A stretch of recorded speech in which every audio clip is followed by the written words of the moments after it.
Friends, நம்ம இன்னைக்கு ஒரு உண்மை சம்பவம் தான் பார்க்க போறோம். ஒரு 14 வயசு இருக்கிற பொண்ணு அந்த தெருவுல இருக்கிற எல்லா குழந்தைங்களும் சேர்ந்து விளையாடிட்டு இருந்திருக்காங்க. 6 மணி ஆனோனே அவங்க வீட்டுக்கு போயிருக்காங்க. இந்த பொண்ணு மட்டும் வீட்டுக்கு வரலன்னு சொல்லிட்டு போலீஸ்ல கம்ப்ளைண்ட் குடுத்துருக்காங்க. நைட்டு ஃபுல்லா தேடியிருக்காங்க. பாப்பாவ காணவே காணோம். காலையில ஒரு 10 மணிக்கா வந்து தனியா நடந்து வந்துட்டு இருந்திருக்கா. அப்புறமா எல்லாரும் கேட்ட பிறகு அந்த பொண்ணு சொன்னத கேட்டு எல்லாம் அதிர்ச்சி அடைஞ்சிருக்காங்க. என்ன சொன்னான்னு பார்த்தீங்கன்னா, அ ஊருக்கு வெளிய வந்து ஒரு ஹஸ்பண்டும் ஒய்ஃபும் இருந்தாங்க. அவங்க வந்து என்ன கார்ல வந்து உங்க அப்பாவுக்கு உடம்பு சரியில்ல கூப்பிடுறாங்கன்னு சொல்லி என்ன கூட்டிட்டு போனாங்க.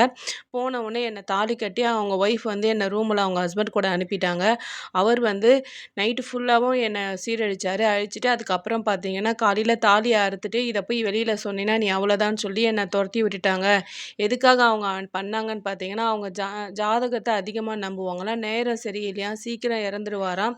இந்த மாரி ஒரு சின்ன பொண்ண கல்யாணம் பண்ணி ஒரு நாள் வாழ்ந்தா அவருக்கு வந்து ஆயுள் கூடும்னு சொன்னாங்களாம். அதனால அவங்க மனைவி அந்த மாதிரி பண்ணதா சொல்றாங்க. அவங்க 2 பேருக்கும் இப்போ இப்ப 2 பேருமே ஜெயில்ல தான் இருக்காங்க.